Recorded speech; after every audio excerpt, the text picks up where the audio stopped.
Collins. I'm going to be talking about R packages this morning. And first of all, I would like to thank Colin for the invite. I think this came 2 years ago, and unfortunately, well, last year I didn't quite make it. And this year I was looking forward to proper bread and nice coffee, but well, I having to make do. Something I did notice when everybody was walking into the room, everybody was on general wearing trousers, whereas I cycled in this morning in 12 degrees in shorts and t-shirt. So I'd just like to put that out there, as there are differences between the two countries.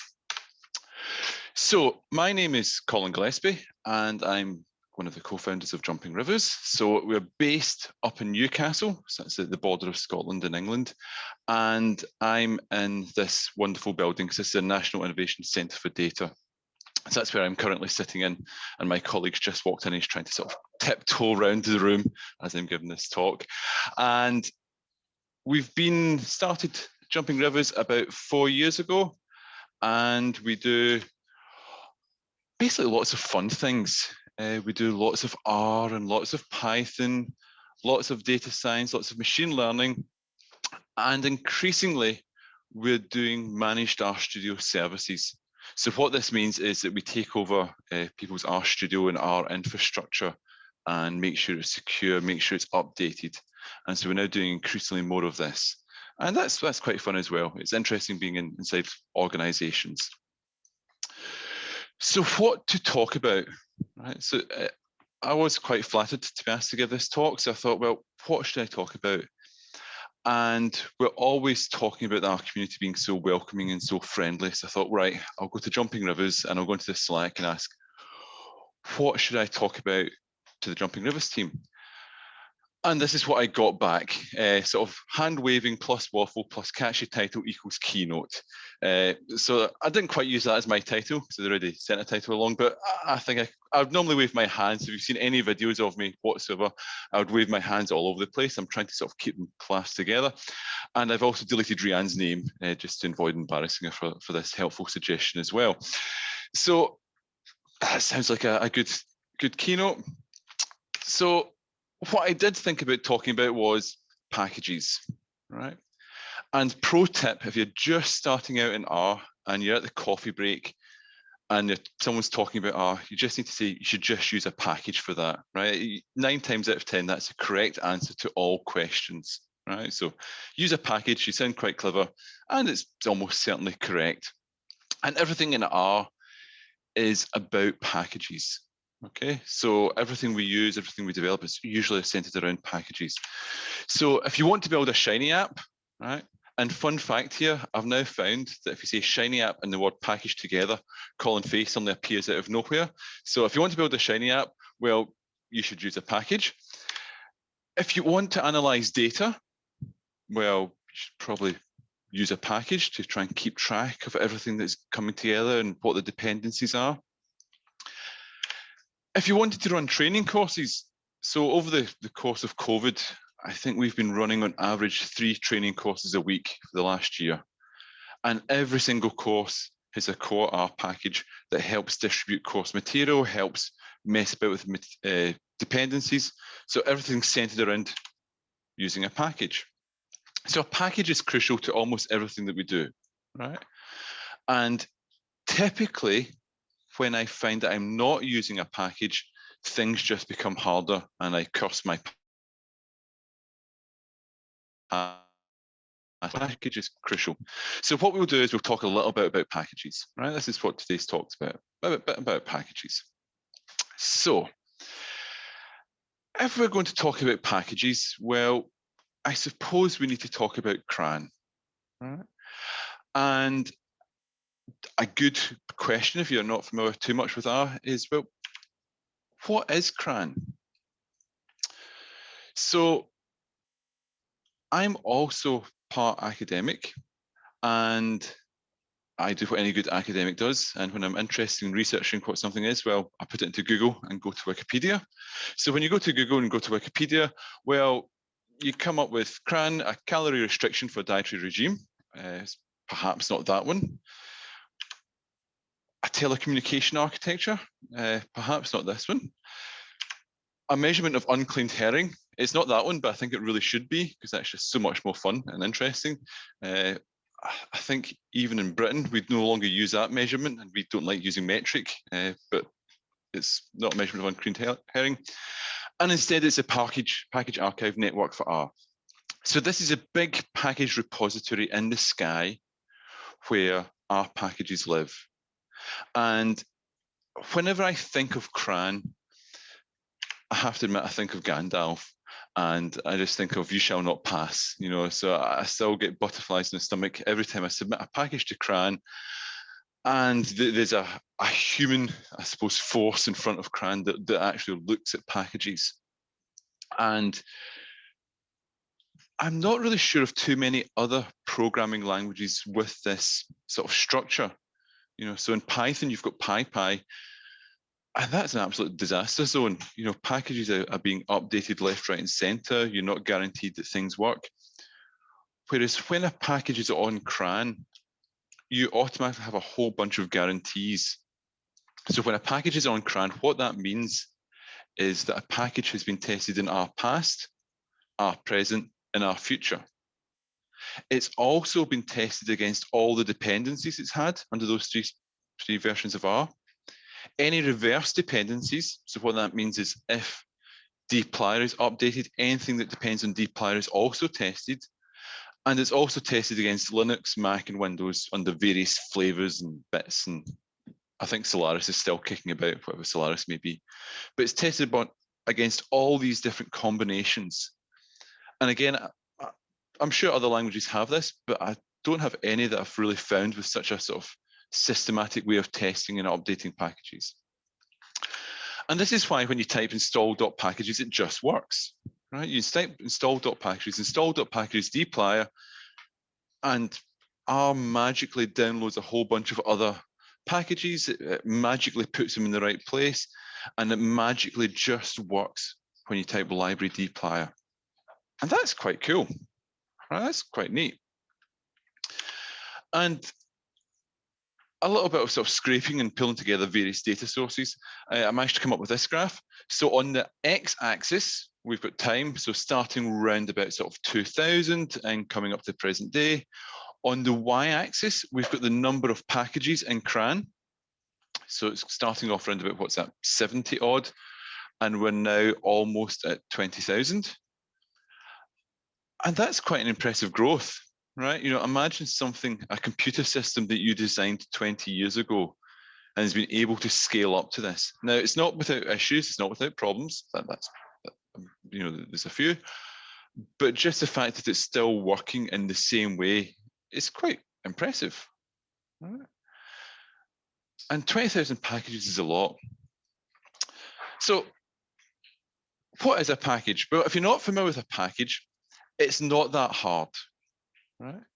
And an R package is essentially a collection of different directories. Okay, so you've got the R directory, you've got a man directory for documentation. In the R directory, you've got some R scripts, and you've also got this description file. Okay, so the description file is a one-page file for sort of lots of different bits and pieces. And here's a little package. This package is not on CRAN. This is the package that I use just to look after my R profile. It's just a way of keeping things together that I use internally. And you can see my name kicking about. You can see a little description. You can see imports, and we're going to be talking about imports shortly, but imports are essentially dependencies in R.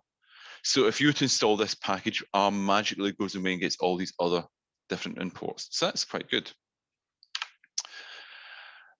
So the description file has a bunch of different fields, right? A field is just an entry in this description file. So plain text. And one of the entries is depends. And what this does is it adds a package to search path, right? So if you've got package A and under depends in that package, you might have B, C, and D. This is now strongly discouraged. Okay, so you don't see this as much. There are still edge cases where you're allowed to do this and where you need to do this, but typically for most packages, you wouldn't be using depends. So it's a sort of an older way of doing things. So what I thought I'd do is, well, I'll download all the description files. Okay, so I've got all these description files. So there's around about 20,000 of them. Did a little bit of parsing, a little bit of cleaning, and then constructed some pretty pictures. So that's quite fun. And what I thought is, well, how many depends does a package have? Right, so quick question to everyone. Obviously, I can't hear any answers whatsoever, but what do you think the average number of depends a package would have? So you just sort of think about that in your head before I put the graph up. I didn't really have an idea until I did the graph. So if you extract all the depends and then count them all, you come up with this graph. Okay, so in the x-axis, we've got the number of depends within a package, and on the y-axis, we've got the number of packages. Okay, so there are around about just under 5,000 packages that have zero dependency, or zero depends, not zero dependencies. That's something different, but zero depends. Right, there's no packages within this field. We've got round about what 9,000 packages with a single depends, and then around about 14% of packages have more than a single depends. This package wins the prize for having the most depends. Stat.gui, not one I'm particularly familiar with, to be honest. And that seems to be a sort of a collection, a sort of an umbrella package, similar to the Tidyverse, when I had a look into it. Most packages have a single entry, and this single entry relates to the minimum R version, right? So when you write an R package, okay, you must have a description field, got that. You can have this entry in the description field called depends, and under this depends, you can say, in order to use my R package, you need a minimum R version. So 3.5, 4.2, 2.10, you can put whatever you want down. Okay, so what I thought was, well, I could do another little bit of parsing. It's not too tricky, just a little bit of string manipulation. And I could extract the minimum version that all these R packages have and just plot them to see what we get. Okay, so if you go through all 20,000 R packages, look at the depends, and then do a little bit of grepping for R, you can get the minimum R version. And you end up with this graph. So what's going on here? Well, first of all, round about 60% of packages on CRAN give a minimum version, right? So out of 20,000 packages, what's that? 4,000 packages don't even bother, right? It just doesn't really matter. So around about 60% of our packages give a minimum version, okay? I think congratulations goes to the Kramer R package for having a minimum R version of 0.65. So well done them. I'm going to guess that they're not actively testing against this version. And to be fair, they don't actually say it works with version 0.6.5. They just say that you need at least this, and it might be something much larger. So congratulations to them for winning that prize. There's a few big spikes, and I thought, why is it a big spike at R2.10? You know, why not R2.9 or R2.11? What's so special about R2.10? Again, Wikipedia to the rescue, and turned out there's changes to help pages. So the help pages that we're familiar with, so that's where you do question mark function name, and what that technically does is it grabs an RD file. All that sort of machinery came in round about R2.10. And you can imagine package authors thinking, right, I've done some documentation. I can't be bothered maintaining two sets, so this is what we've got. So that's, I think, why there's sort of a big shift to R2.10. Another big shift to R3.5, and my gut feeling is there's a little bit of set.seed. So if you cast your mind back 4 years ago, it does seem like a whole different lifetime. But there was a little bit of a change in set.seed where it wasn't reproducible. They found a tiny little bug, an edge case. So there's a change in R3.5. But I think the biggest reason for that is this RDS format. So what this means is if you use the function save RDS or read RDS, that's an R binary format. And after R sort of 3.5, 3.6, they changed that file format. And you could make your file, this file that you save backwards, compatible to all versions of R, or if you just went for the default, you had to have a version of at least 3.5. So if you now do R, save RDS in R, you need at least R3.5 to read that file natively. Okay, and I think what happened there is a lot of authors thought, well, can't be bothered having multiple versions, let's just throw in R3.5 and that's all good. There's also a bunch of NAs, and those NAs aren't NAs, they're actually incorrect R versions. So people have specified versions of R that literally don't exist. So R3.10 is unlikely to exist anytime because it went from R3.6 to 4.0. So R3.10 is never coming out. R4.00 is also not going to happen. It's R4.0. I'm not quite sure what CRAN does with, or what R does with them. I think it just treats them as a version, so you can do a comparison. But there are, I think, around sort of 60 or 70 versions that don't work. And I think the prize has to go to this package here, who were really keen that you use a correct version of R. So wanted to make sure by putting, you must use R3.5 6 times just to hammer home the point. And in case you ignored that, they also put R bigger than 1.9 just to make doubly sure. I have to admit, this surprised me. I never thought you could get away with this sort of level of, I suppose, this error. You know, something that I would accidentally do, but I thought CRAN would pick it up. But you still get sort of these slight issues. So I'm all for reproducible graphics. So if you're wanting to, so I'm going to do a whole bunch of graphs. So if you're wanting to do any of these graphs, by all means, just install this little R package. So I'll give you sort of 10 seconds to make a note of that. So if you want to install these graphs, then by all means, just run this little bit of code. So install_github is just creating an R package, and from my GitHub page, and CS Gillespie is my GitHub username, and then /ren is just the name of the repo. So all that does is it goes away and downloads that R package. Okay, so Colin's very nicely put into chat. Thank you, Colin. So we'll give another couple of seconds. All right, so great. Right, so how do developers choose the R package? All right, that's an interesting question. So we've found that we've got 20,000 R packages. We've got 16,000 versions. How do people choose the R version? Right. So this study is based on a single questionnaire to me, and the response rate was 100%. So the sort of swings and roundabouts of small sample size, but pretty good response rate. Okay, so that's with swings and roundabouts. And when I was thinking about this, I think that most people don't bother. They don't actually bother thinking about it, right? You know, so 40% of people don't specify the version. I'm going to guess that they've not really put much conscious thought into it. Right. And then if you remember that graph on R versions, there's a whole bunch of R versions that go back to R 2.10, 0.65. So again, I suspect that people aren't sort of actively looking at this. So a whole bunch of people don't bother. There's also a whole bunch of people that spend a lot of time thinking about this. So here I'm thinking about the authors of RCPP, dplyr, data.table. And these folk, I think, spend a lot of time making sure that the packages work with lots of different versions of R, running active tests, having a good testing pipeline. These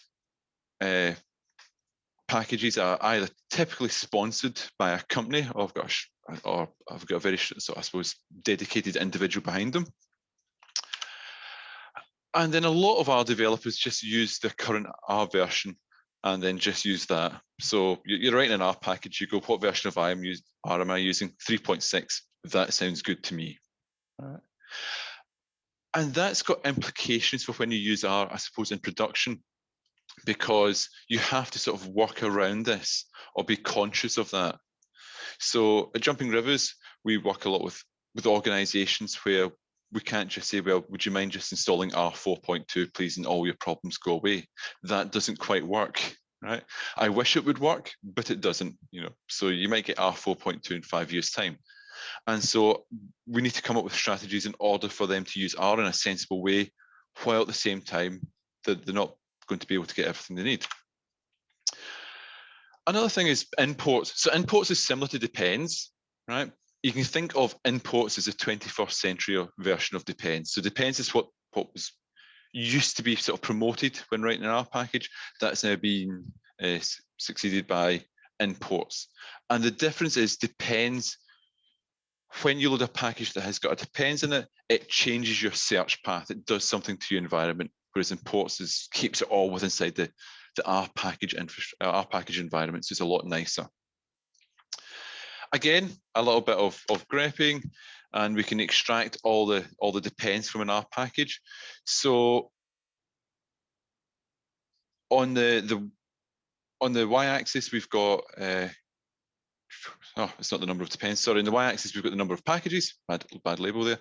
And on the x-axis we've got the number of imports. Right. So the y-axis is actually the number of packages. Sorry, bad label. So what have we got? Well, we've got 14% of packages import more than 10, right? So they've got more than 10 imports. They've got more than 10 dependencies, right? And that's, I'm not quite sure what I was expecting. I think I was thinking a bit more, but that's what we've got. We've got a whole bunch of packages with 0 imports, right? So around about 5,000 packages don't have a single import at all. And these packages are typically, not always, some exceptions, but typically likely to use depends. And in my head, that sort of suggests that they've not been updated for quite some time. So you've got around about a quarter of CRAN that's got no imports. Those packages tend to have more depends, and depends is an older way of using R or writing R packages. So I'm going to suggest that they've not been updated that recently. Congratulations to this package with 47 imports. How they got it by CRAN, I'm not quite sure, but well done them. And yeah, so that was imports. Suggest is something else. Suggest is a package that a developer would use for tests that a user wouldn't need. So the primary example is if I'm writing an R package, I've got unit tests, so I'm using test that, but I don't need users to also install that R package. So suggest is something that you need for the development or the maintenance of the R package, but not for the user to use. This one's quite interesting. So 4% of packages have more than 10 suggests. Suggest more than 10 packages. Again, I've got my y-axis wrong. My y-axis should really be number of packages. A whole bunch of them don't have any suggests. Again, I think that's because they're an older package. And MLR has over 100 suggests, which I just think is pretty impressive. So imagine maintaining a package that's over 100 suggests. And to be fair, it's doing it in a very sensible way. So MLR is all about machine learning and having a wrap around different machine learning methods. And so rather than installing every single machine learning method possible, it sort of gives you the skeleton and then you install them into the need. Broom's another example of this. So Broom's a sort of a wrapper that provides tidy output to various packages. So in order to use Broom, you don't want to have to install every possible package. You only want to install the packages that you need. So using suggest in a very clever, sensible way. But yeah, 107 suggests was quite impressive. And what I thought was, well, what I'd quite like to do is, well, you've got all these packages. Package A depends on package B, and package B depends on package C, and package C depends on package D, and so on. And we could join these packages using these links, these import links, right? So I'm just going to throw away suggestion and depends and just use imports. And if you do that, you come up with a sort of little network diagram. So this network diagram is for the DRAT package, and I chose DRAT because I use it and because it's quite I suppose, a simple dependency map. And DRAT's the little sort of yellow orangey blob smack bang in the center. And then what you can see is it's got 3 suggested packages. So it's got R Markdown, it's got knitter, it's got get2R, but then knitter depends on string R, and then string R depends on string I. Okay, so you've got this sort of network, this sort of spider web. So even if your package only has a single dependency, that dependency might also have dependencies, and up the chain you go, so the network. So that looks quite cute, I thought. It's quite nice. And so I thought, well, what would happen if you got all 20,000 packages and did that little diagram for all 20,000, all package imports, right? So 20,000 packages in CRAN. Each package has a bunch of imports and dependencies. What would happen if I draw that line between all those packages? Right. Well, what would happen is you'll get an absolute mess that tells you nothing whatsoever. So that's not the most helpful thing. So what I thought instead was, well, Andre, who now works for RStudio, had this little idea, I suppose 7 or 8 years ago. We're both getting old. And the idea is we treat CRAN as a social network. Okay, so you can identify clusters with iGraph, and then we can plot the different clusters using Cytoscape. Okay, so we can identify clusters using iGraph, so treat it like Twitter or Facebook, that sort of idea, and then we can get a pretty picture using Cytoscape. So what do we get?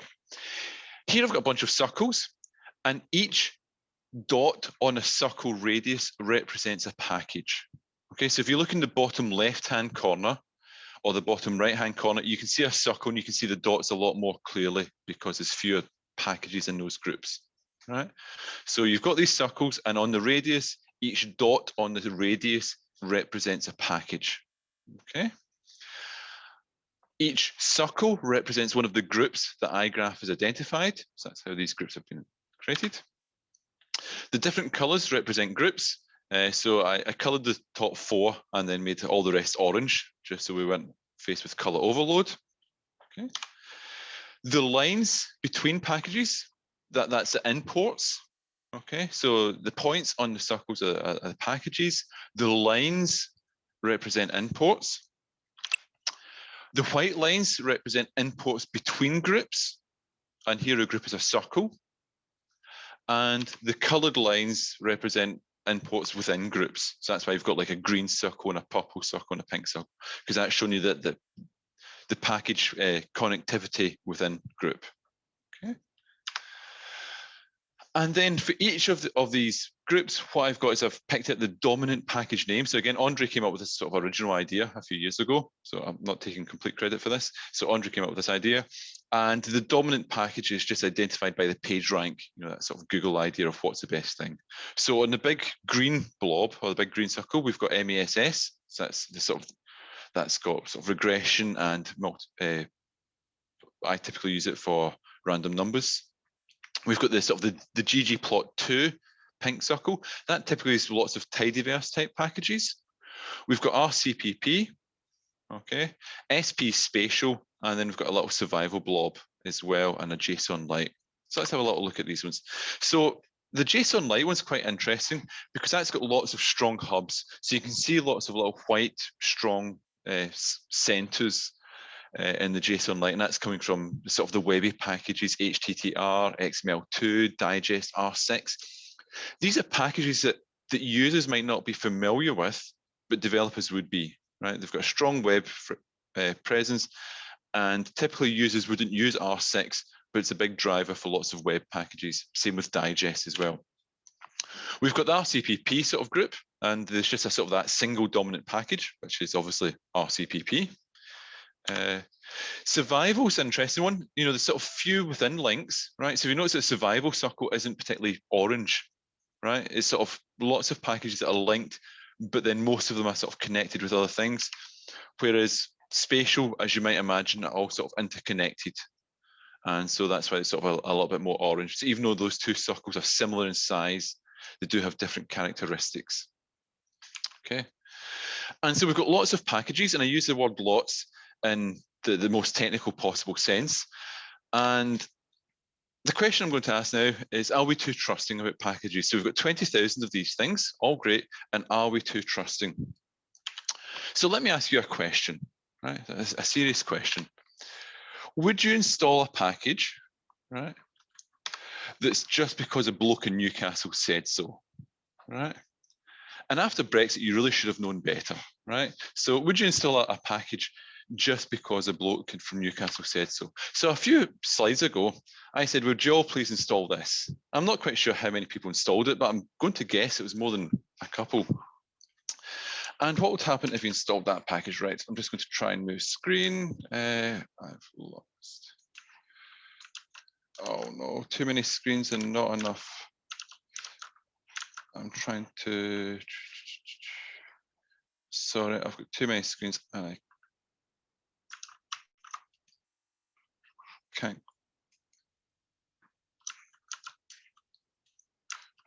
got it. My sharing has gone. Why is my sharing gone? Oh no, a rookie mistake. I can't believe I'm still not able to use Zoom in a competent way.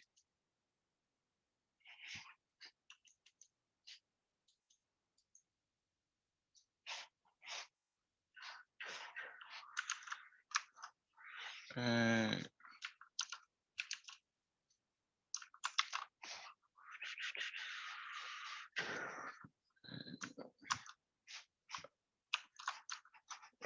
I will go for that. Can you see the ARS terminal okay? Yep, good, thanks. So what happens when you install this package? Well, it goes off to GitHub, it grabs a package and then does a whole bunch of other things. And then the words evil package pop up in large capital letters. Obviously, I've not done anything evil, he says, obviously.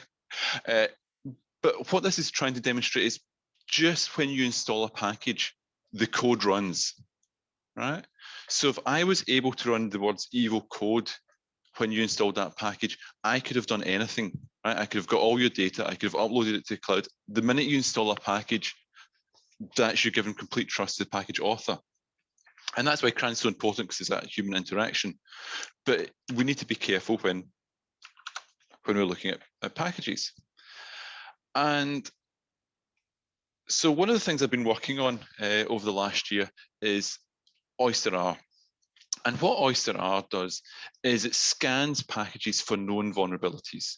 Okay, so it looks at packages for known vulnerabilities, and I'm just going to check my time, make sure I'm still on time.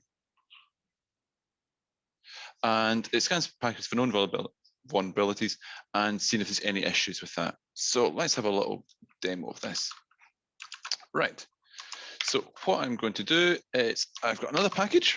So this is just a little package I've got in GitHub, and it's called Pawn Me Please. So you can load the package in. Right. And it's quite a simple package. So what I can do is I can call it, and I've got a function called am I secure, because we all know that bad people always tell the truth. You know, so if you watch James Bond, they always tell you exactly what's going to happen. So am I secure? And we can run this. So it is secure, so it can't possibly be lying. We've got this little description file, and it's only got a single import. So CNAM is a package on CRAN that I just sort of picked. And what Oyster R allows us to do is it allows us to check the package. So I'll load Oyster R. This is on CRAN. Okay, so you can install Oyster R in the standard way. And then if I do audit, please give it a version, which is 0.1.0. What this is doing is it's going away, it's pinging the Sonatype API, it's checking to see, does this package, Pawn Me Please, exist and have a known vulnerability, right? So what Oyster R is doing is it can get a package and it checks against a central database and makes sure there's not any known vulnerabilities, okay? But if you remember a second ago, we had that sort of network diagram, right? So my package depends on another package, that package depends on another package, and then up the package tree we go, right? So even though this has got one imports, that package also, and you know, my import imports other things, those imports other things, and up the train it goes. So what we can do is we can do the complete tree, right? So audit description looks at the description file, passes that description file, grabs all those imports, and then calculates the entire tree, and then does the parsing there. So here, my package actually depends on 58 other packages, right? So even though it's only got a single file, a single thing in the description file, it's actually got 58 packages, right? And it's come up with one known vulnerability, right?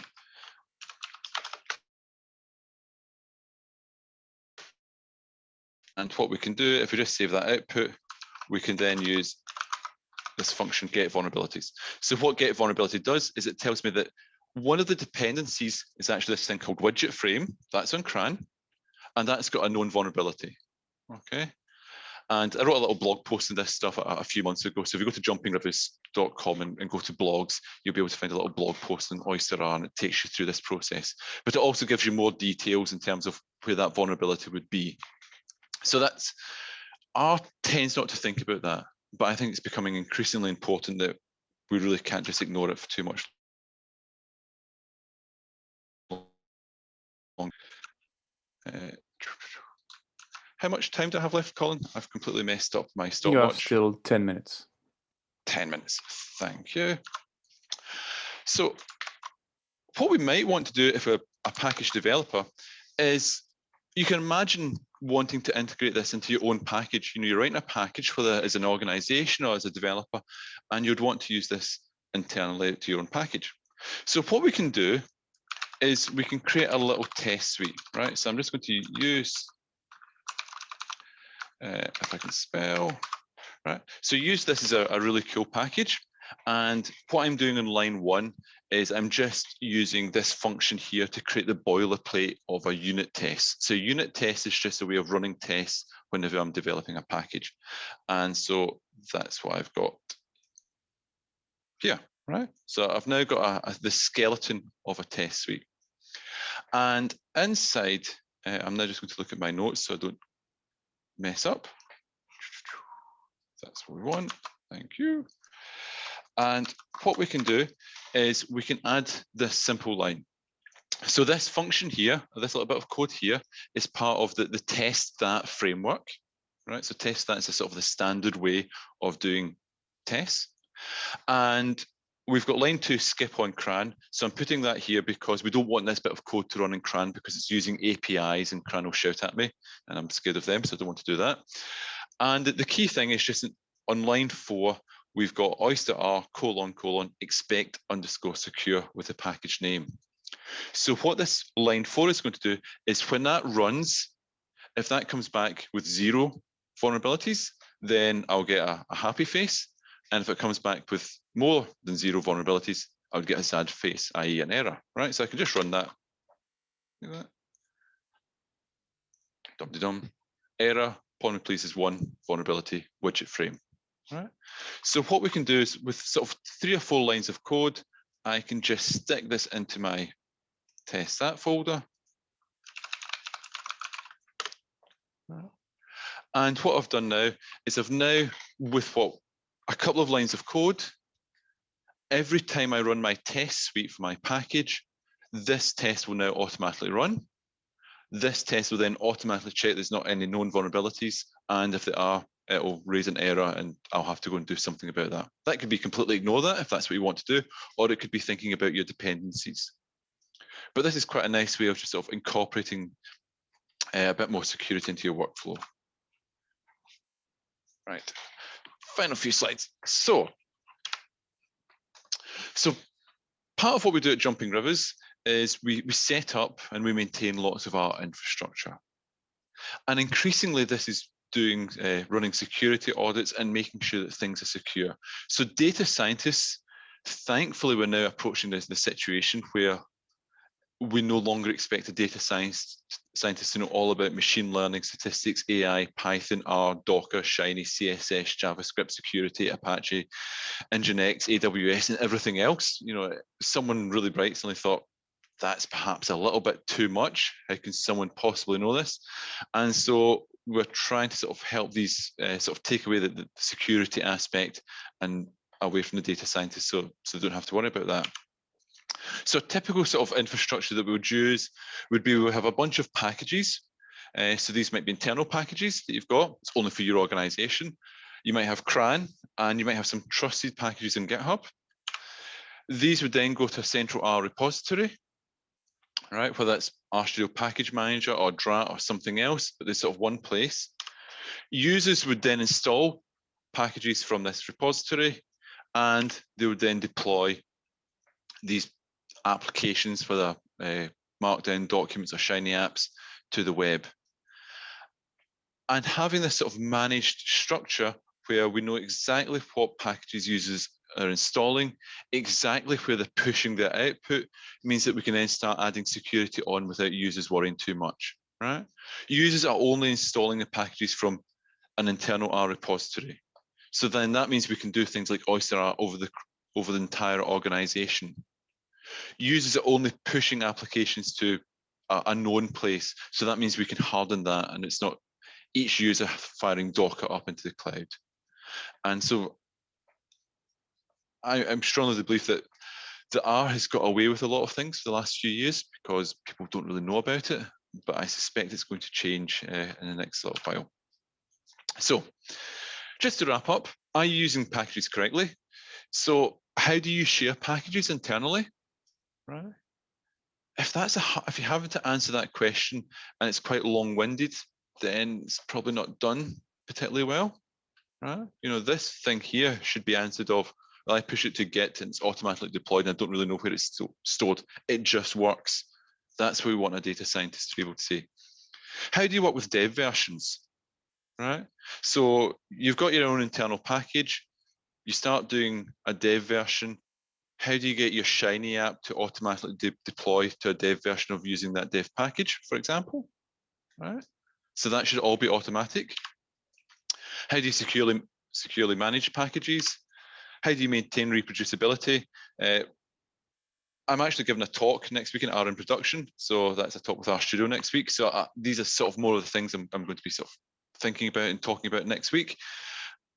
But these answers shouldn't be complicated from the data scientist point of view, right? Someone should take care of that and make that just work for them. So summary, final slide. Packages are core to all our workflows, but we just need to be a little bit careful when needed. And it's probably too soon for Brexit jokes as well. So thank you very much, and handing back over to Colin. Thanks a lot, Colin.